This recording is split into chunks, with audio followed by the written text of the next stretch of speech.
All right. Hi, everybody. It's Thursday night, May 7th.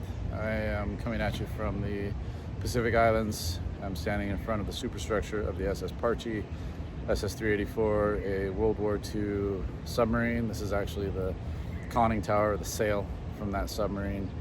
This is Aaron Asay. I'm the Executive Director of Jase Response, and I'm representing Jase Medical with this week's threat assessment, although it's going to be more of a little historical tour and a recommendation. So the SS Parche was a submarine from World War II. It was decommissioned not long after, I believe in 1946, but not before it had become the most successful submarine, sinking over 30,000 tons of enemy shipping during the closing days of the war.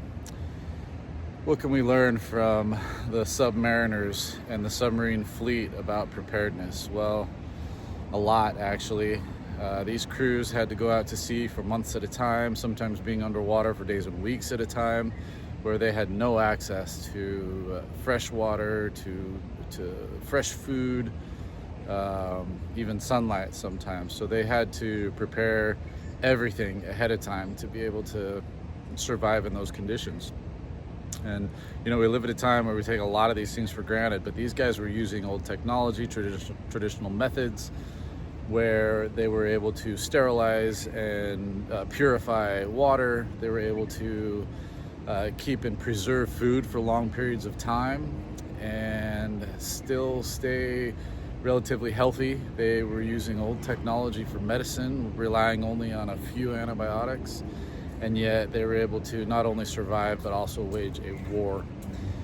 The superstructure you see behind me is just the top part of that particular submarine. These were diesel-powered submarines. The submarine fleet that currently protects our oceans is actually in front of me on the other side of the location where I'm actually staying this week. As many of you know, I am a veteran, and I've spent this week here in the islands working, planning for the next disaster, and preparing to deploy if needed with my unit to the next disaster zone.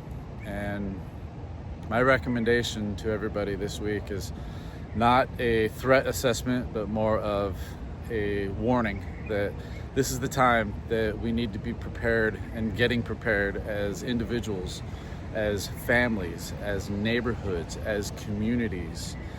We're watching the world slowly devolve into chaos. Many think it's rapidly devolving. I think it's actually been a very slow, fairly insidious process, but it continues in that direction. This week's threat assessment is the same as last week's. We are still at war with Iran, and it goes back and forth. We have tornadoes and flooding and natural disasters that are occurring all over the world. Now is the time to prepare yourselves and prepare your families. Get those storage supplies that you need. Have food, have water in your home. Collect those medications that you need for the future. All these things you can find and resources as well as information at Jase Medical. You can also follow our work at jaseresponse.org, where we are actively working to support communities that are in need, at risk, or who have suffered from crises, either from natural or other types of disasters. So as I'm walking along this superstructure, I want you to think about what these crews went through to get ready for their deployments, both physically and mentally and emotionally, to be able to set out to sea to defend their homes, their country. It's time for us to do the same thing and support our military. I support our leaders as we do at Jase. It's the time for us to come together as communities. It's time to come together as patriots. So aloha, everybody, and I hope that we all continue this journey together, getting prepared and getting ready for the future.